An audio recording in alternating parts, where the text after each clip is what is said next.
The man who became America's most reliable hero spent his whole life convinced he never belonged on screen at all. That's the contradiction. A draftee, a basketball player, a reluctant star who turned down the role that defined a generation and built a quieter empire instead.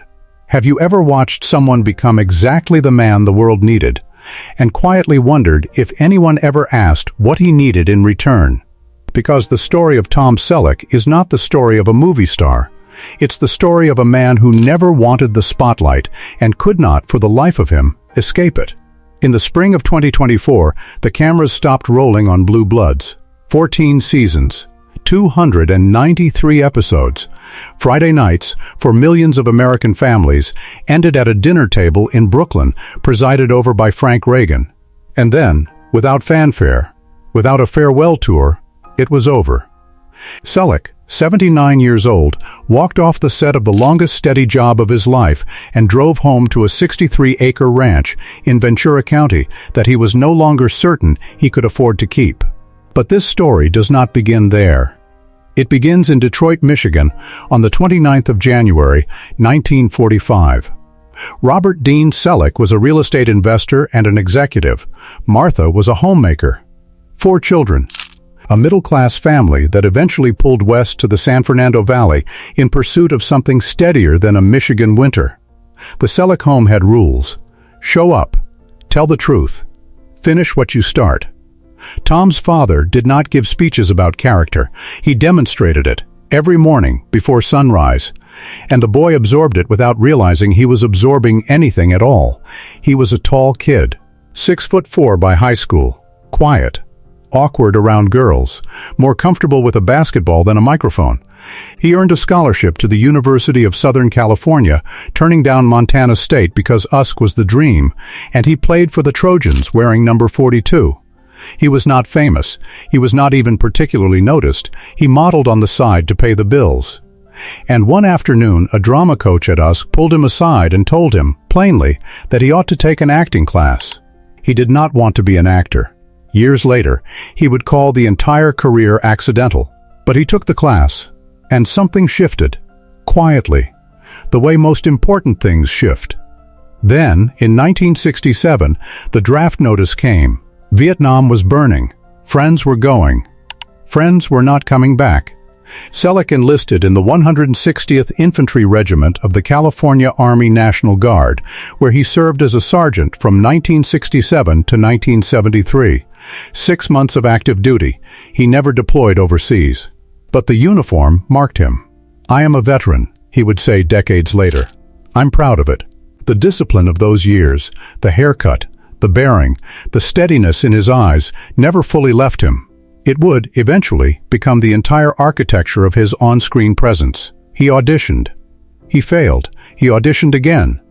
For years, he lost the role of Indiana Jones, actually lost it, contractually, because CBS would not release him from a small show called Magnum P.I.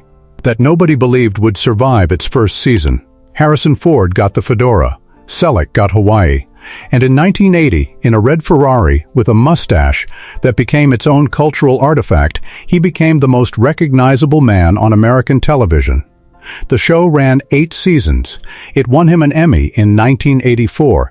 It made him, for a stretch in the mid-80s, one of the most famous men on the planet. But what the audience was watching and what was actually happening were 2 entirely different stories. Because behind the easy grin, behind the volleyball scenes and the helicopter chases, Selleck was working at a pace that would have broken most men. He was also losing a marriage. He had wed actress Jacqueline Ray in 1971 and adopted her son Kevin as his own. By 1982, that marriage was over. The very show that made him a superstar had stolen the years he might have used to save what mattered most at home. Fame had arrived, and the cost had already been quietly deducted from his life, and no one in the audience knew. There is a version of Tom Selleck's story the public was given. The Ferrari, the mustache, the 3 Men and a Baby franchise that grossed over $167 million at the box office in 1987. The guest run on Friends as Dr. Richard Burke that he was, in his own words, scared to death to take. But the version the world was not allowed to see. the version unfolding between every magazine cover and every red carpet, was a man who had built a life around showing up for other people and was beginning to realize how much of himself he had given away to do it. He met Gilly Mack in London in 1987, a British actress in the Cats musical.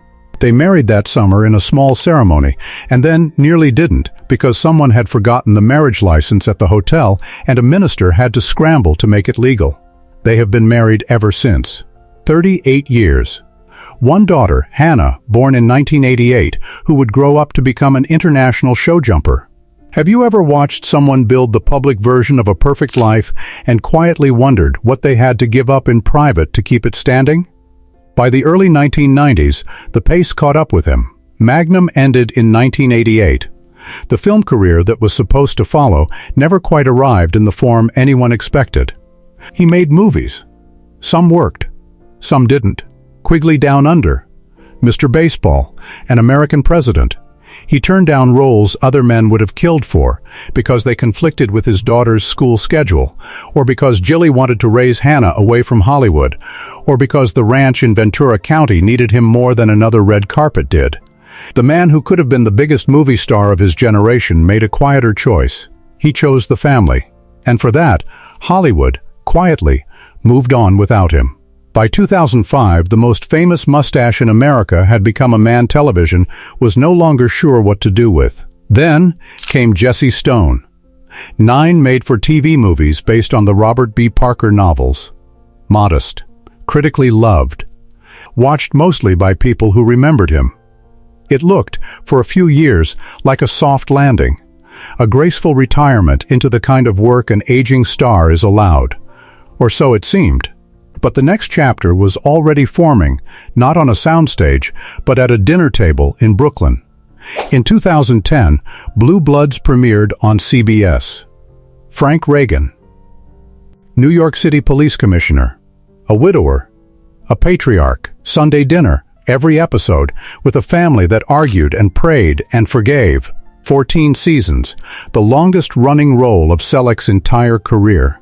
By the time it ended in December of 2024, an entire generation had grown up knowing him not as Magnum, but as the gray-haired man at the head of the table, the one who said grace, the one who listened, the one who held the family together when the world tried to pull it apart.